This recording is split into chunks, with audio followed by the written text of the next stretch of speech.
Hey, my name's Archer Evelyn, and in this video, this is Eternal Life Church, I should add. In this video, I'm going to talk to you about why it's important to read the Bible. So, the Bible, the good old Bible, here it is. Woohoo! The King James Version, preferably, or maybe the Geneva Bible, or the 1611 Bible. Those are great. Now, I know that the English can be challenging in a lot of this, especially because we have such a bastardized language right now, especially in America. Well, I think it happens in Great Britain as well, but people have come away from the written word. People don't read and study anymore. People get on their phones and boop, boop, boop, boop, boop, boop. They zone out. So we need to get back to a literate society. So hopefully you'll start doing that. But reading the Bible is great because there's a lot of great precepts in here. There's a lot of good stories, and even if you don't understand it, you're still going to get blessings from doing it. Things are going to get revealed to you. It's like things are sprinkled here a little, there a little, and as you move through it, you're going to pick up things and learn things each time you read it. And I definitely recommend that if you consider yourself a Christian, and if you haven't read through the Bible yet, I'll go ahead and say any version of the Bible, preferably the King James. And again, the reason the King James is the best is because of Exodus chapter 20, verse 3, I believe, which is thou shalt not kill. Let me see. Chapter 20. No, it's chapter 20, verse 13, I think. Oops, I was in Proverbs. Exodus, chapter 20. Yeah, chapter 20, verse 13. Thou shalt not kill. There's a lot of other parts of, like the New King James Version, and other versions that kind of come after that really bastardize that. They say thou shalt not murder. But killing is a much, saying to somebody, thou shalt not kill, is a much broader and more important statement than saying thou shalt not murder. I mean, it's pretty easy to go through life without murdering somebody. I mean, most of us don't have an issue with going out and saying, oh, you know what? I'm going to go murder somebody today. That sounds like a great idea. No, nobody does that. I mean, I can honestly say I've never ever wanted to, murder anybody. I mean, sure, thoughts come into your mind, but most of us wouldn't even consider murdering somebody. Maybe even somebody that we really, really disliked, our worst enemy. I don't think most of us would want them to die. And I think, so it's really easy to say thou shalt not murder, but saying thou shalt not kill, that's harder, because that means you have to consider what it is that you're eating. If you're eating food that's been murdered, been killed, you're participating in killing. Now,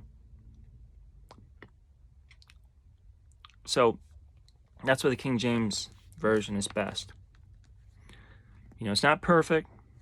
I don't know what is on this earth. But the King James Version is the best. And it's important to read it because this is a trust document. Especially if you live in a country where English is the primary language, like England, USA, Australia, and Canada, and maybe even some parts of South Africa. Like those 5 countries, if you're in those 5 countries, it's really important to know the Bible, because the Bible is like the bedrock of the legal system. So law, L being the land, A being the air, and W being the water. The land law is common law. The air law is canon law or trust law, and this is a trust document. And then W is water for the contract law. So the Bible is the pinning, the underpinning of all of that. So it's really important to know the Bible, and actually to have it, to read it through at least one time.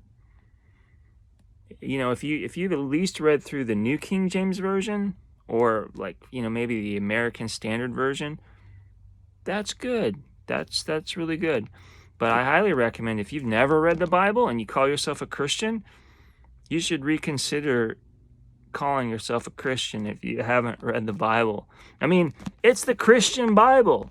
You got to read it at least once. Read through it. And even if you don't have any idea what it's talking about, you know, then the chief of the fathers and the princes and the tribes of Israel and the captains of the thousands and of the hundreds with the rulers of the kings work offered willingly. I just flipped open to 1 Chronicles 29 verse 6. I don't really have any idea what that was about. That's not the point, though. The point is to read it and to try to understand. And you know, God's going to work things out to speak to you in certain ways. He's going to give you what you need from just reading it. So that's why it's important to read the Bible. So I highly recommend that you read it. It's not, and one of the things I'll say is it's not that hard to read through it. You really only need to read like 3 to 4 chapters a day, and you can work through the entire Bible in about a year. And you might, I don't know, get into a groove where you're like, wow, this is kind of interesting, you know, and you read through it. Like the Gospels are pretty easy to work through. The Old Testament is more difficult, especially kind of like the books that are maybe more prophetical and poetic. Those books are a little harder to read, and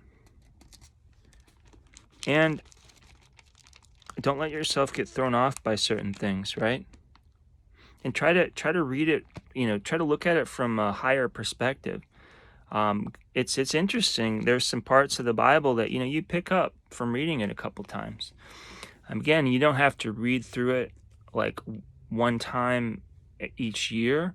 You know, that's certainly cool if you do it, but at least read through it once. If you call yourself a Christian, you need to read through the Bible at least once. Otherwise, you're just window dressing it. All right. So that's it for this video. As always, the light in me honors the light in you. Peace, and may God love you. Bye-bye.